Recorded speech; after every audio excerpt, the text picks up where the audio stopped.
ഇവിടെ ആകെപ്പാടെ ഉള്ളത് ഈ രാഷ്ട്രീയം മാത്രമേ ഉള്ളൂ തലയിൽ, അല്ലാതെ വേറെ ഒന്നുമില്ല. അപ്പോൾ അവർ പോലീസുകാരാവാൻ വേണ്ടി പോലും സ്വന്തമായിട്ട് ആൻസർ ഷീറ്റുമൊക്കെ വീട്ടിൽ കൊണ്ടുവച്ച് എഴുതി കൊടുക്കുന്നവരാണ്. അതിനൊന്നും കുഴപ്പമൊന്നുമില്ല, അവർക്ക് അതൊക്കെ ചെയ്യാം. അന്ന് 2016 ചേർന്നവനാണ് കേട്ടോ. 3 വർഷം കൊണ്ട് തീരേണ്ട കോഴ്സ്, അപ്പോൾ 2019 തീരണം. അതൊന്നും പാസ്സാവാതെ അങ്ങനെ സപ്ലി അടിച്ച് ഇങ്ങനെ കിടന്ന് ഏതായാലും 2025 വരെ കൊണ്ടെത്തിച്ചു. അത് ചെയ്തേക്കുന്ന ഇവിടെ എത്രയോ കുട്ടികൾ പഠിച്ച് പരീക്ഷ എഴുതുന്നവരാണ്. അവരെയൊക്കെ മറികടന്ന് ഇയാൾക്ക് ജയിക്കാൻ വേണ്ടി ഇയാൾ ചെയ്ത പണി എന്താണ്? വാട്സാപ്പിൽ ഇത് മുഴുവൻ ക്വസ്റ്റ്യൻ പേപ്പർ അങ്ങോട്ട് അയച്ചു കൊടുക്കുക, എന്നിട്ട് അതിൻ്റെ ഉത്തരം വാട്സാപ്പ് വഴി തിരിച്ചു വാങ്ങിക്കുക, അത് അനങ്ങാതെ ഛർദ്ദിച്ച് പേപ്പറിനകത്ത് വെക്കുക. ഇതാണ് ഇയാൾ ചെയ്ത്. അടുത്ത ഒരു SFIക്കാരൻ കേട്ടോ, SFIക്കാരനെ അത് പറയുമ്പോൾ വിചാരിക്കും ഏതാണ്ട് വിരോധം വെച്ച് പറയുന്നത്. അതൊന്നും അല്ല, നടന്ന സംഭവമാണ്.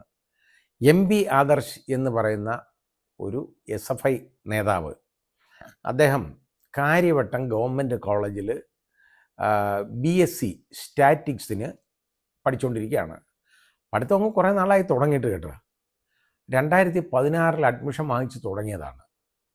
അവസാനം അത് പാസ്സാവത്തൊന്നുമില്ല. കാരണം പഠിക്കാൻ അറിയാമെന്നാലും തലയിൽ എന്തെങ്കിലും ഉണ്ടെങ്കിലല്ല ഇന്നും കാര്യം നടക്കുള്ളൂ.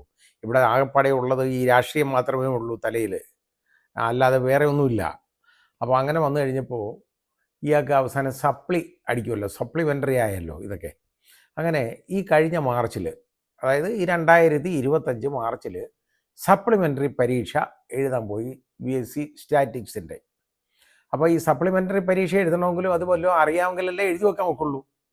അപ്പോൾ ഇതൊന്നും അറിയാൻ വയ്യ. അപ്പോൾ ചെയ്ത പണിയെന്ന് പറഞ്ഞു കഴിഞ്ഞാൽ വളരെ ചെറിയൊരു കാര്യമേ ചെയ്തുള്ളൂ, വലിയ തെറ്റൊന്നും പറയാൻ പറ്റുന്നില്ല. കാരണം അവരുടെ ഭാഷയിൽ പറഞ്ഞാൽ അത് തെറ്റല്ല. കാരണം അവർ പോലീസുകാരാവാൻ വേണ്ടി പോലും സ്വന്തമായിട്ട് ആൻസർ ഷീറ്റുമൊക്കെ വീട്ടിൽ കൊണ്ടുവച്ച് എഴുതി കൊടുക്കുന്നവരാണ്. അതിനൊന്നും കുഴപ്പമൊന്നുമില്ല, അവർക്ക് അതൊക്കെ ചെയ്യാം. അയാൾ ചെയ്ത പണി, വാട്സാപ്പിൽ ഈ ക്വസ്റ്റ്യൻ പേപ്പർ അയാളുടെ ഒരു സുഹൃത്തിന് അയച്ചു കൊടുക്കുകയാണ്.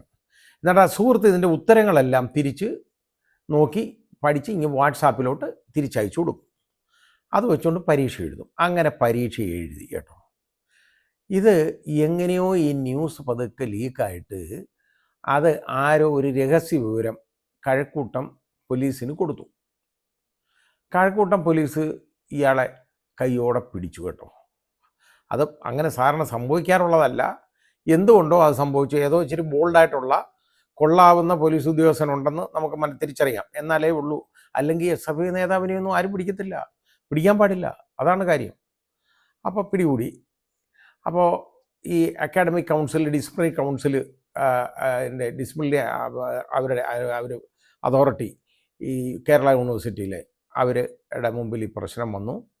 അവർ ഇത് പഠിച്ചു മനസ്സിലാക്കിയതിന് ശേഷം ഇയാൾ എഴുതിയ പരീക്ഷയൊക്കെ ക്യാൻസൽ ചെയ്തു. കാരണം ഇനി അന്നേരം വീണ്ടും സപ്ലി ഇങ്ങനെ അടിച്ചുകൊണ്ടിരിക്കണമല്ലോ. അപ്പോൾ അതെല്ലാം ക്യാൻസൽ ചെയ്തു. എന്നിട്ട് ഒരു കാര്യം കൂടെ ചെയ്തു. ഈ 2025 മുതൽ 2 വർഷത്തേക്ക് ഇയാളെ എല്ലാ പരീക്ഷകളിൽ നിന്നും, കേരള യൂണിവേഴ്സിറ്റിയുടെ പരീക്ഷകളിൽ നിന്ന് ഡീബാർ ചെയ്തു. അപ്പോൾ അയാൾക്ക് 2027 വരെ ഈ പരീക്ഷയൊന്നും എഴുതാൻ പറ്റുകയില്ല. അപ്പോൾ ഇയാൾക്ക് അത്യാവശ്യമല്ലേ, ഡിഗ്രി ഇല്ലെങ്കിൽ എന്ത് ചെയ്യാൻ പറ്റും? മാത്രമല്ല ഇയാൾ ഈ സപ്ലി അടിച്ച് ഇങ്ങനെ കിടന്ന് കോളേജ് സ്റ്റുഡൻ്റ് അല്ലേ, ആ രീതിയിൽ ഇരിക്കുകയാണ്. സ്റ്റുഡൻ്റ് എന്നുള്ളത് നല്ല SFI അങ്ങോട്ട് വരത്തുള്ളൂ. SFI ആവണമെങ്കിൽ അയാൾ സ്റ്റുഡൻ്റ് ആവണമല്ലോ, എന്നാലേ വരുള്ളൂ. അപ്പോൾ ഇയാൾക്ക് സ്റ്റുഡൻ്റായിട്ടിരിക്കണം. അപ്പോൾ അന്നേരം അയാൾ അതിനുള്ള ഒരു കുറുക്ക് വഴി കണ്ടുപിടിച്ചു കേട്ടോ. ഇയാൾ പ്രിൻസിപ്പലിന് ഒരു അപേക്ഷ കൊടുത്തു. അയാളെ ഈ BSc സ്റ്റാറ്റിക്സ് ആ കോഴ്സിൽ അയാൾ അവിടെ പാർട്ടിസിപ്പേറ്റ് നിൽക്കുന്നത് മുഴുവനായിട്ടൊന്ന് ക്യാൻസൽ ചെയ്ത് തരണം, അതൊന്ന് റദ്ദ് ചെയ്ത് തരണം എന്ന് വെച്ചാൽ ഇയാൾ അവിടെ അന്ന് വിദ്യാർത്ഥിയല്ല എന്ന് പറഞ്ഞിട്ട് പുതിയൊരു ആപ്ലിക്കേഷൻ കൊടുത്തു. എന്നറിയോ, ലാറ്ററൽ എൻട്രി ആയിട്ട് ഇയാളെ കൊണ്ടുവന്ന് കേട്ടോ, അയാൾക്ക് അഡ്മിഷൻ അവിടെ തന്നെ അതേ കോളേജിൽ തന്നെ സ്പോട്ട് അഡ്മിഷൻ വഴി BSc കെമിസ്ട്രിയിലേക്ക്. അപ്പോൾ സ്റ്റാറ്റിക്സ് പഠിച്ച് ഇയാൾ മനസ്സിലാക്കി കഴിഞ്ഞു. ഇനിയിപ്പോൾ സ്റ്റാറ്റിക്സ് വേണ്ട കേട്ടോ. അതിന് പകരം അയാൾക്ക് വേണ്ടത് ഇനിയിപ്പോൾ BSc കെമിസ്ട്രിയാണ്. അങ്ങനെ BSc കെമിസ്ട്രിയിലേക്ക് ഒരു ഇതുപോലെ തന്നെ ഈ സ്പോട്ട് അഡ്മിഷന് വേണ്ടി അപ്ലൈ ചെയ്തു. സ്പോട്ട് അഡ്മിഷൻ കൊടുത്തു ഇയാൾക്ക്. കാരണം അത് കൊടുത്തില്ലെങ്കിൽ വലിയ പ്രശ്നമല്ലേ. അങ്ങനെ ഈ കോപ്പിയടി വീരന് ഏതായാലും ഇനി അടുത്ത കോഴ്സിലേക്ക് അഡ്മിഷൻ പുതിയതായിട്ട് കൊടുത്തു. എന്തിനാ കാര്യം എന്നറിയോ ഈ അഡ്മിഷൻ കൊടുത്തേക്കുന്നത്, കിട്ടിയത് വാങ്ങുന്നത്? ഇതുപോലെ ഈ മുതുക്കന്മാരായിട്ട് പോന്നവന്മാർ, അതായത് കേട്ടെന്ന് 2016 ചേർന്നവനാണ് കേട്ടോ, 3 വർഷം കൊണ്ട് തീരേണ്ട കോഴ്സ്. അപ്പോൾ 2019 തീരണം. അതൊന്നും പാസ്സാവാതെ അങ്ങ് കിടന്ന് അങ്ങനെ സപ്ലി അടിച്ച് ഇങ്ങനെ കിടന്ന് ഏതായാലും 2025 വരെ കൊണ്ടെത്തിച്ചിട്ടാണ് ഈ സപ്ലി അടിക്കാനായിട്ട്, സപ്ലി പരീക്ഷ എഴുതാൻ നേരെ സുഹൃത്തിന് വാട്സാപ്പ് മെസ്സേജ്. ഇതുപോലെ വൃത്തികേട് കാണിക്കുന്ന ഒരുത്തം വിദ്യാർത്ഥിയാണോ? ഇവനെ ഏതെങ്കിലും കോളേജിൽ കയറ്റാമോ? അത് ചിന്തിക്കണ്ടേ നമ്മൾ? അതൊന്നും ഇവരാരും ആലോചിക്കാറില്ല, കോളേജ് അധികൃതർ ആലോചിക്കുക. അയാൾ നോക്കി അപ്പോൾ എന്താ, ഇപ്പം പ്രായപരിധിയില്ല ഈ കോഴ്സിന് ചേരാൻ. അപ്പോൾ ഇന്ന് SFI എന്നൊക്കെ പറഞ്ഞു കഴിഞ്ഞാൽ 10-40 വയസ്സുള്ളവന്മാരൊക്കെ സ്റ്റുഡൻസ് ഫെഡറേഷൻ ഓഫ് ഇന്ത്യയിലുള്ളതാണ് ഇപ്പോൾ. കാര്യം ഇവന്മാർ ഒന്നും പഠിക്കാതെ അങ്ങോട്ടും ഇങ്ങോട്ടും ഒക്കെ നടന്ന് അവിടെ നിന്ന് ഓരോ വർഷങ്ങൾ തികച്ച് ഇങ്ങനെ പോയി. അപ്പോൾ നോക്കിയപ്പോൾ എന്താ, ഇത് അവസാനം ഇത് പിടിച്ചു.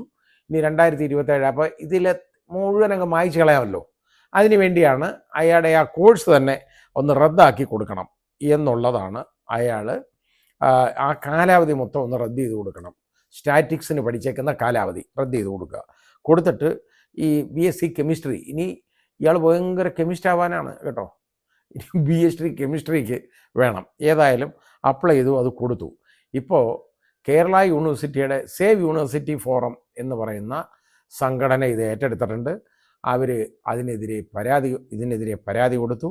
ഇയാളുടെ ഈ അഡ്മിഷൻ കൊടുത്തേക്കുന്നത് നിയമവിരുദ്ധമാണ്, അങ്ങനെ കൊടുക്കാൻ പാടില്ല. ഇതേപോലെ ഡിസിപ്ലിനറി ആക്ഷൻ എടുത്ത് ഡീബാർ ചെയ്യപ്പെട്ട ഒരു സ്റ്റുഡൻറ്റ് അതെല്ലാം അങ്ങ് മായ്ച്ചു കളയാൻ അങ്ങോട്ട് എഴുതിയിട്ട് പുതിയ കോഴ്സിന് ചേർന്നു. ആ ചേർന്നതിന് അത് ശരിയായ നടപടിയല്ല എന്ന് പറഞ്ഞാണ് ഇപ്പോൾ save university forum of Kerala യൂണിവേഴ്സിറ്റിയുടെ സേവ് യൂണിവേഴ്സിറ്റി ഫോറം അവർ മുമ്പോട്ട് വന്നേക്കുന്നത്. അവർ പരാതിപ്പെട്ടു. ഏതായാലും അതിനകത്ത് എന്ത് നടക്കും എന്നൊന്നും എനിക്ക് പറയാൻ പറ്റുന്നില്ല. കാരണം SFI പ്രവർത്തകർ കൊടിയും കൊണ്ടിറങ്ങും. ഇനി വലിയ പ്രശ്നമാണ്. കാരണം ഇയാൾക്ക് ഇത് കൊടുത്തില്ലെങ്കിൽ ആദർശ് നേതാവല്ലേ, ഈ MP ആദർശ് എന്ന് പറഞ്ഞ അയാളുടെ പേരിനോടെങ്കിലും അല്പം ആദരവ് അയാൾ പുലർത്തണ്ടേ, അല്പം ആ പേരിനോടെങ്കിലും ഒരാഭിമുഖ്യം അയാൾക്ക് വേണ്ടേ? ഈ ആദർശിന് എന്ത് ആദർശമുള്ളത്? ഇതേപോലെ കള്ളത്തരം നടത്തി പരീക്ഷ എഴുതാനോ? അത് ചെയ്തേക്കുന്ന ഇവിടെ എത്രയോ കുട്ടികൾ പഠിച്ച് പരീക്ഷ എഴുതുന്നവരാണ്. അവരെയൊക്കെ മറികടന്ന് ഇയാൾക്ക് ജയിക്കാൻ വേണ്ടി ഇയാൾ ചെയ്ത പണി എന്താണ്? വാട്സാപ്പിൽ ഇത് മുഴുവൻ ക്വസ്റ്റ്യൻ പേപ്പർ അങ്ങോട്ട് അയച്ചു കൊടുക്കുക, എന്നിട്ട് അതിൻ്റെ ഉത്തരം വാട്സാപ്പ് വഴി തിരിച്ചു വാങ്ങിക്കുക, അത് അനങ്ങാതെ ഛർദ്ദിച്ച് പേപ്പറിനകത്ത് വെക്കുക. ഇതാണ് ഇയാൾ ചെയ്തത്. ഇയാൾക്കല്ലാതെ ഒരു ബോധവും വിവരവും ഉള്ളവനല്ല.